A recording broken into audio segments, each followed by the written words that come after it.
Party में जो 10 साल से काम कर रहा है, 5 साल से काम कर रहा है, पदाधिकारी है, तो एक बार अपना पदाधिकारी पूरा कार्यकाल तो निकाले, उसके बाद दावेदारी रखे। पर जैसे ही पदाधिकारी आज बना और कल दावेदारी रख देगा तो वास्तव में सामान्य कार्यकर्ता के साथ में दोहरा एक प्रकार से यानी कि एक अत्याचार होगा कि भाई आप महापौर का चुनाव लड़ रहे हो तो आपको पार्टी का दायित्व भी छोड़ना पड़ेगा और आगे यानी विधायक के लिए आप दावेदारी नहीं करोगे, यह तो तय करना चाहिए। इसमें तो बिल्कुल पार्टी को कौन कोई कठोर निर्णय, मैं ये कहूंगा कि वास्तव में प्रदेश ही निर्णय करे। वे 2 बार 3 बार जो पार्षद रह गया उसको रिपीट नहीं करेंगे। जिसके पास में पार्टी का दायित्व है वो जिम्मेदार व्यक्ति चुनाव में आ जाएगा तो चुनाव का संचालन कौन करेगा जी। अब तो क्या है कि कौन किसकी ज्यादा चाटुकारिता करता है वो टिकट लाता है। मेरा तो ये कहना है कि पहले तो पद से वो इस्तीफा दे, जो टिकट मांगने वाला है पहले तो पद से इस्तीफा दे। पार्टी इसके लिए एक शुल्क तय करे, भाई 1000 रुपये देंगे तो आप आवेदन कर सकते हो। फिर जो पद मुक्त होता है उसको रिपीट करे न करे पार्टी का निर्णय, क्योंकि आप तो चुनाव लड़ने के लिए मैदान, ताकि पार्टी अपनी कोई वैकल्पिक व्यवस्था करे उसको मुक्त कर दे, फिर वो मैदान में आए ना। पर पद पे भी मैं रहना चाहता हूँ, न चुनाव भी मैं लड़ना चाहता हूँ, न मेयर भी मैं बनना चाहता हूँ और पार्टी मेरी जेब में भी रहे, न विधायक भी मैं बनूंगा। ऐसे लोगों को वास्तव में टिकट देने से पहले विचार करना चाहिए। ईमानदारी की बात करने वाली भारतीय जनता पार्टी यदि भ्रष्ट लोगों को आगे लाती है तो ऐसी पार्टी को धिक्कार है। नमस्कार, मैं मयूर अलवेला और आप दिख रहे हैं अलवेला राजस्थान न्यूज। जैसे ही राजस्थान में नगरीय निकाय चुनाव और पंचायती राज चुनाव का बिगुल बजा, उसके बाद से ही जो है सरगर्मियां काफी तेज हो चुकी है। इसी के तहत उदयपुर में जैसे ही अनारक्षित ओपन यानी सामान्य वर्ग का जो एक मौका यहाँ पर बनता दिख रहा है महापौर सीट के लिए, उसके बाद से जो है कई दावेदार जो है अपनी किस्मत आजमाने के लिए मैदान में उतरना चाह रहे हैं। इसी बातचीत को लेकर आज भाजपा के पूर्व जिला अध्यक्ष मांगीलाल जी जोशी साहब हमारे साथ मौजूद हैं। सबसे पहले चैनल पे बहुत स्वागत है जोशी साहब। धन्यवाद। जोशी साहब, सबसे पहला प्रश्न आपसे ये कि जो भारतीय जनता पार्टी एक सिद्धांत के बूते पर चलने वाली पार्टी है, ऐसा दावा किया जाता है, संगठन निष्ठ की बात हर व्यक्ति करता है, एक पद एक व्यक्ति, ऐसी बात भाजपा की तरफ से कही जाती है, पर क्या वाकई में सही मायनों में ये साबित होता है? देखिए कि भाजपा में मान लो कोई व्यक्ति जनप्रतिनिधि चुन जाता है तो उसके बाद में दूसरा पद जो उसके पास में दायित्व है उससे वो मुक्त होता है।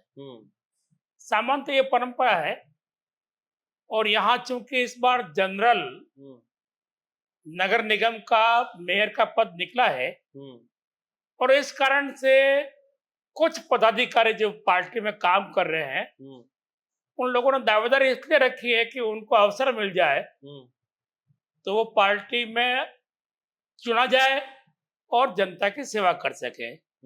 अब आप क्या कहना चाहते हो इस बारे में? बाकी मेरा तो यही कहना है कि इसमें कोई अपराध नहीं है। कल एक खबर प्रमुखता से प्रसारित हुई कि 12 में से 8 मंडल अध्यक्ष जो है खुद चुनाव लड़ना चाहते हैं। पार्टी के कई पदाधिकारी जो है जिनमें पार्टी के महामंत्री तक शामिल हैं वो भी चुनाव लड़ना चाहते हैं। तो फिर एक आम कार्यकर्ता क्या करेगा? सिर्फ जो है तिरंगा यात्रा में तिरंगा उठाकर उसको सवारी निकालने के लिए रखा पार्टी में।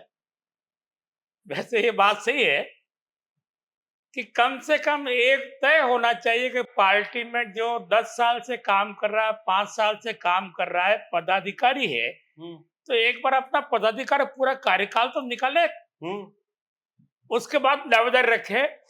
पर जैसे ही पदाधिकारी आज बना और कल दावेदारी रख देगा तो वास्तव में सामान्य कार्यकर्ता के साथ में दोहरा एक प्रकार से यानी कि एक अत्याचार होगा जी। क्योंकि पावर में भी वो रहना चाहता है कि भाई पार्टी के अंदर पद भी उसको मिले, पार्षद भी वही बने, तो पार्टी में कहीं न कहीं एक मैसेज जाएगा कि भाई पद लेना है तो पार्टी का दायित्व ले लो और फिर राज के मजे ले। जी। इसलिए मेरे हिसाब से हम्म। पार्टी की जो कोर कमेटी बनी हुई है, हम्म। जिसमें राजेंद्र जी राठौड़ है, कनकमल जी कटारा है, जिलाध्यक्ष है, ताराचंद जी है, और भी कोई होंगे मुझे पता नहीं। हम्म। ये उनके निर्णय करने का विषय है। हालांकि मैं एक पूर्व जिलाध्यक्ष हूँ, इस नाते मैं अपनी बात कह सकता हूँ, पर ऐसे लोगों को चुनाव लड़ना या नहीं लड़ना है, लड़ाएंगे तो क्या मैसेज कार्यकर्ता में जाएगा, यानी कुल मिलाकर के पदलिप्सा का भाव हम्म। कुछ व्यक्तियों तक केंद्रित हो जाएगा। इसके बारे में उनको विचार करना चाहिए, मेरा तो ये कहना है। जी। एक मुख्य सवाल आपसे है कि जो लोग आप कह रहे हो कि भाई पार्टी में पद पर भी हैं और चुनाव भी लड़ना चाहते हैं, तो मान लो वो महापौर बन गए, उनमें से कोई भी व्यक्ति महापौर बना, तो वो क्या 2.5 साल में विधायक बनने के लिए वापस अपना पद छोड़ सकता है क्या? पद लालसा तो विधायक बनने की भी है बहुत सारे लोगों की। ये तय करना चाहिए कि भाई आप महापौर का चुनाव लड़ रहे हो तो आपको पार्टी का दायित्व भी छोड़ना पड़ेगा, और आगे यानी विधायक बनने की विधायक लालसा के लिए आप दावेदारी नहीं करोगे, यह तो तय करना चाहिए। इसमें तो बिल्कुल पार्टी को कौन कोई कठोर निर्णय, मैं ये कहूंगा कि वास्तव में प्रदेश ही निर्णय करे। वे 2 बार 3 बार जो पार्षद रह गया उसको रिपीट नहीं करेंगे। जिसके पास में पार्टी का दायित्व है वो जिम्मेदार व्यक्ति चुनाव में आ जाएगा, तो चुनाव का संचालन कौन करेगा? जी। पार्टी को वास्तव में विजयी बने इसके लिए प्रयास कौन करेगा? वो अपने वार्ड में लग जाएगा। इस हिसाब से इसलिए जिस हिसाब से 2 महामंत्रियों ने टिकट मांगा है और आपके पार्टी के मंडल अध्यक्ष टिकट मांग रहे हैं, तो जिलाध्यक्ष जी को ही मांग लेना चाहिए टिकट। नहीं, वैसे मैं आपके इस बात से सहमत हूं कि इस प्रकार से जिम्मेदार पद पर कार्य करने वाले व्यक्ति को पार्टी का टिकट देने से पहले विचार करना चाहिए कि भाई 2.5 साल के बाद में वापस वो एमएलए आ जाएगा, कोई एमपी आ जाएगा, यानी सरकारी पद लेने के लिए कोई बोर्ड निगम जो बनने वाले हैं सरकारी, यानी कुछ लोगों को प्रसाद मिलता है ना, अंधा व्यक्ति प्रसाद बांटता है क्या? अपने अपने ही लोगों को देता है। बस ये वाली स्थिति वास्तव पार्टी में आज बन गई है। जो लोग राज के मजे ले रहे हैं, सरकार है तो सरकारी पद पर, और राज नहीं है तो किसी पार्टी के पद पर, यानी दोनों मुट्ठियों में पावर। ये जो वृत्ति पार्टी में चली है, इससे कार्यकर्ताओं में आक्रोश आता है, पार्टी कमजोर होती है। पार्टी का संचालन करने वाला, चुनाव को लड़ने वाला वही कार्यकर्ता स्वयं कैंडिडेट बन जाए तो पार्टी तो मजदार में छूट गई जी। इसलिए इसका तो वास्तव में कहीं न कहीं पार्टी जो नेतृत्व है, प्रदेश वाले हैं या यहाँ की जो कोर कमेटी है, क्योंकि हमारे यहाँ पर अध्यक्ष की व्यवस्था है, अध्यक्ष पावरफुल होता है, फिर एमएलए है, प्रदेश की ओर से जो लगे हुए कार्यकर्ता यहाँ पर है, राजेंद्र जी बहुत सुलझे हुए आदमी है, तो ऐसे लोगों को इस बारे में कठोर निर्णय करना पड़ेगा जी। बाकी ये किसी को नाराज नहीं करे, सब लड़ लो, जीत जाएंगे फिर देखेंगे, ये वृत्ति वास्तव में घातक हो सकती है जी। अच्छा, मेरा एक मुख्य प्रश्न है कि आप उन व्यक्तियों में शुमार हो जिन्होंने जनसंघ के जमाने से भारतीय जनता पार्टी बनने तक का सफर देखा। यहाँ पर आप उन इलाकों में भी आपने लड़ाइयाँ लड़ी होगी जहाँ पर भारतीय जनता पार्टी का वर्चस्व नहीं था। आज वहां पर भारतीय जनता पार्टी का वर्चस्व कायम है। पूरे उदयपुर शहर में भारतीय जनता पार्टी एक ऐसी पार्टी मानी जाती, अजय पार्टी मानी जाती। जो स्थिति 84 से पहले या 90 से पहले के जो दशक थे उसमें कांग्रेस पार्टी की थी कि एक वार्ड में 10-10 उम्मीदवार की भीड़ है, आज वही स्थिति भारतीय जनता पार्टी में। एक वार्ड से टिकट मांगने वालों की संख्या 10 से 15 के करीब है। ऐसे में अगर कोई व्यक्ति जो निर्णय करता है, अगर वही टिकट मांगने लग जाएगा तो उन 15 व्यक्तियों के मन में जो पार्टी के प्रति एक विचार पैदा होगा, वही आने वाले भविष्य में भारतीय जनता पार्टी की विघटन का कारण बनेगा। देखिए, नगर परिषद का पहला चुनाव जिस समय में अध्यक्ष था, गुलाब जी यहाँ उदयपुर में विधायक नहीं थे, ये बड़ी सादड़ी थे। पहला चुनाव पूरी तरह से मेरे नेतृत्व में हुआ, तो मैंने उस समय तय किया कि हर वार्ड में 2 लोग भेज करके कार्यकर्ताओं की राय जानेंगे। जो राय आएगी हम 5 लोग बैठेंगे, उस समय इतनी बड़ी समस्या नहीं थी। हम्म, 5 लोग बैठेंगे और निर्णय करेंगे कि वास्तव में किसको टिकट मिलना चाहिए। तो उस समय हमने निर्णय किया कि जितने भी वरिष्ठ लोग हैं भारतीय जनता पार्टी के, जिस वार्ड में रहते हैं उनको टिकट देना। हम्म, विवाद ही खत्म हो गया। हम्म, जहां नहीं थे, और उस समय आप देखो ऐसे ऐसे लोग चुनाव लड़े, हीरालाल जी कटारिया, हम्म, यानी उस समय जगन्नाथ सिंह जी मेहता, हम्म, दिग्गज लोग, हम्म, दिनेश माली, हम्म, किरण मेहश्री, गुलाब जी ने मेरे को सिफारिश की कि इसको टिकट दो किसी वार्ड से, आपको आश्चर्य होगा। हम्म, उनका फोन आया, हम्म, तो मैंने कहा कोई बात नहीं, जो वार्ड वो चाहे वहां से। तो उस समय आदमी को देखते, योग्यता को देखते, काम देखते। अब तो क्या है कि कौन किसकी ज्यादा चाटुकारिता करता है, हम्म, वो टिकट लाता है। जी, ये बीमारी आई है। हम्म, सेकंड चुनाव मेरे ही उस देख रेख में चुनाव लड़ा गया। मदन जी अध्यक्ष बन गए थे उस समय हालांकि, पर चुनाव का संचालन पूरा मैंने किया। जी, तो उस समय आदमी का काम, योग्यता, समर्पण, कितने साल से जुड़ा हुआ है, ये सब इसे देखे जाते हैं।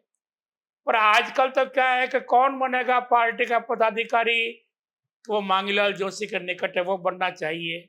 ये जो वृत्ति आई है, हम्म, इसके कारण से विकृति आई है। तो मेरा तो ये कहना है कि पहले तो पद से वो इस्तीफा दे। हम्म, जो टिकट मांगने वाला है पहले तो वो पद से इस्तीफा दे। हम्म, पार्टी इसके लिए एक शुल्क तय करे हम्म, कि भाई 1,000 रुपए देंगे तो आप आवेदन कर सकते हो। हम्म, फिर जो पद मुक्त होता है उसको रिपीट करे न करे पार्टी का निर्णय। हम्म, क्योंकि आप तो चुनाव लड़ने के लिए मैदान, ताकि पार्टी अपनी कोई वैकल्पिक व्यवस्था करे, उसको मुक्त कर दे, हम्म, फिर वो मैदान में आए ना। पर पद पे भी मैं रहना चाहता हूँ, न चुनाव भी मैं लड़ना चाहता हूँ, न मेयर भी मैं बनना चाहता हूँ, हम्म, और पार्टी मेरी जेब में भी रहे, न विधायक भी मैं बनूंगा। तो आजकल कुछ लोग ऐसे हम्म, समूह के रूप में आ गए। जैसे आज जनरल सीट है, हम्म, तो चर्चाएं आ रही है, प्रमोद सामर है, पारस जी है, महेंद्र सिंह जी है, दिनेश भट्ट है, हम्म, ये ऐसे नाम आ रहे हैं लगातार। ये हम्म, अतुल चंडालिया है, यानी ऐसे जो 5-6 नाम दिखते हुए हैं। हम्म, पार्टी को कल निर्णय करना मुश्किल होगा कि किसको मेयर बनाए। हम्म, तो कोई न कोई मापदंड तय करना चाहिए कि भाई पार्टी का पदाधिकारी लड़ सकेगा या नहीं लड़ सकेगा, हम्म, कितने साल से फील्ड में काम कर रहा है वो लड़ सकेगा या नहीं लड़ सकेगा। ऐसा कोई मापदंड तय करना चाहिए, ताकि कम से कम नई खेप को मौका मिले। जी, बाकी ये जो स्टेब्लिश नेता ही बार बार आएंगे, हम्म, तो नए कार्यकर्ता तो आ ही नहीं सकते। जी, एक फिर मुख्य पुराने प्रश्न, कार्यकर्ता भी अपने घर ही बैठ जाएंगे। जी, एक मुख्य प्रश्न है, जिन पर पूर्व में आरोप लग चुके हैं भ्रष्टाचारों के, जिन नेताओं पर पार्षद रहते हुए, उनकी क्या स्थिति रहेगी? ये वैसे देखो चल रहा है, हम्म, व्हाट्सएप पे भी चल रहा है। हम्म, आज ही मैंने देखा, कल भी देखा मैंने, हम्म, कि भाई नगर निगम की कुछ समितियों पर भ्रष्टाचार के लगातार आरोप लगे, समाचार पत्रों में आया। यहाँ तक कि पार्षदों में इस बात का विरोध हुआ, आपस में पार्षद लड़े, कमीशन खोरी, सब आया। हम्म, मेरे हिसाब से तो पार्टी ईमानदारी की बात करती है, तो पार्टी को इसके बारे में ऐसे लोगों से परहेज करना चाहिए। पार्टी ऐसे कर लोगों को सक वास्तव में टिकट देने से पहले विचार करना चाहिए। ईमानदारी की बात करने वाली भारतीय जनता पार्टी यदि भ्रष्ट लोगों को आगे लाती है, तो ऐसी पार्टी को धिक्कार है। जी, मेरा तो यही कहना है। अंतिम और आखिरी सवाल आपसे। लंबे समय से जब से गजपाल सिंह जी अध्यक्ष बने तब से हम देख रहे हैं कि गजपाल सिंह जी और विधायक खेमा दो अलग अलग खेमे के रूप में डेवलप हो रहे हैं। दोनों की ही अपने अपने समर्थक हैं, दोनों के ही अपने अपने शुभ चिंतक हैं। विधायक जी भी पूरी तरह चाहेंगे कि उनके लोगों को भी संतुष्ट कर पाए, उनसे जो लोग आशा रखते हैं उनकी आशा की भरपाई कर पाए, और जिला अध्यक्ष जी भी चाहेंगे जो लोग उनसे आशा रखते हैं उनकी भी भरपाई कर पाए। फॉर्मूला क्या रहता है पार्टी के अंदर? आप पूर्व में जिला अध्यक्ष भी रहे हुए हैं, उदयपुर शहर से विधायक का चुनाव भी लड़े हुए हैं, फॉर्मूला क्या रहता है टिकट देखिए, निर्धारण का? ये कोई चिंता का विषय इसलिए नहीं है कि मैं कह सकता हूं कि ताराचंद जी मेरे मित्र हैं, हम्म, बहुत सुलझे हुए हैं। हम्म, ऐसे ही गजपाल जी भी संगठन की लाइन से काम कर रहे हैं। मेरे गजपाल जी से बात हुई है, हम्म, घंटे पर बात हुई है। हम्म, मैंने कहा कि जो पार्टी के अंदर कार्यकर्ता के बारे में राय जो कमेटी वार्ड में जाए और लाए, इसमें ये मेरा है ये उसका है विचार नहीं करोगे तो पार्टी का बोर्ड बन जाएगा। तो उन्होंने साफ कहा कि नहीं, पार्टी जो लाइन आपके टाइम से चली आ रही है मैं उसी का पालन करूंगा। मैं व्यक्तिगत नाराज हो सकता हूं, इसलिए ग्रुपबाजी वाली चिंता चुनाव में नहीं है। ये चिंता ताराचंद जी या गजपाल जी की ओर से चिंता का विषय नहीं है, क्योंकि पार्टी में सामंजस्य, और फिर मैं किसके लिए हूँ। अरे तो कथनी और करनी में तो अंतर हमेशा दिखाई दिया है। नहीं किया होगा। चुनाव में देखो कि सामंजस्य बैठाने के लिए बात होती है, कोर कमेटी बनेगी। एक व्यक्ति निर्णय नहीं करेगा, न ताराचंद जी करेंगे, न गजपाल जी करेंगे, न कोई कनक जी करेंगे। एक कमेटी बनेगी 5-7 लोगों की।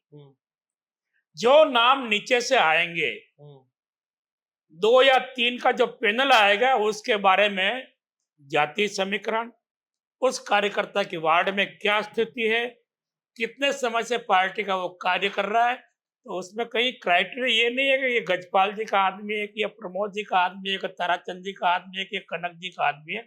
इसमें नहीं चल सकता है जी। जब निर्णय केंद्रित होता है वहां मनमानी होती है।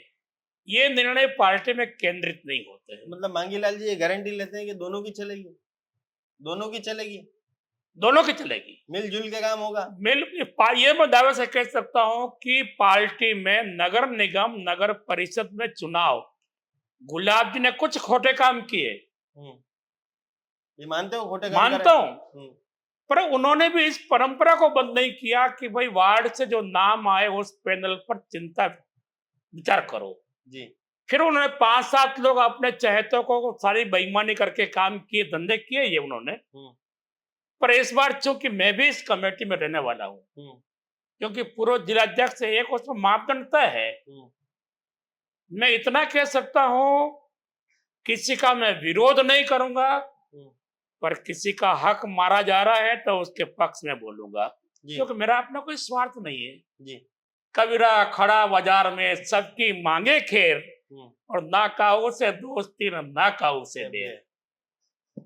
और मंडल अध्यक्ष जो चुनाव ले रहे हैं उनको क्या कहना चाहते हैं, जो बार बार कह रहे हैं टिकट मांग रहे हैं, उनको क्या कहना चाहते हैं? देखो, मंडल अध्यक्ष को तो मेरा साफ तौर से कहना है कि एक बार 3 साल के लिए चुने गए पार्टी का काम करें।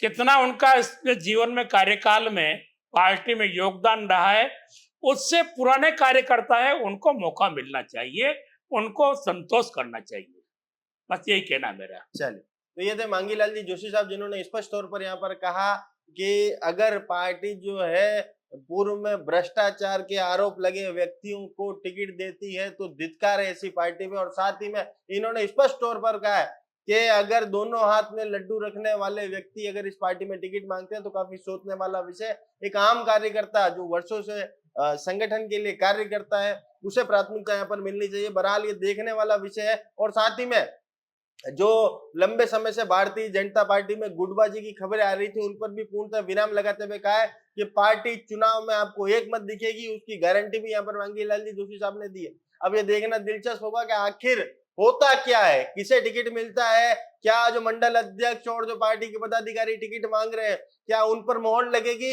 या फिर कोई ऐसे चेहरे सामने आएंगे जो वर्षों से पार्टी के लिए मेहनत कर रहे हैं, पार्टी की खिदमत कर रहे हैं। तमाम ऐसी खबरों के साथ जुड़े रहिए। जय हिंद, जय भारत, जय मेवाड़।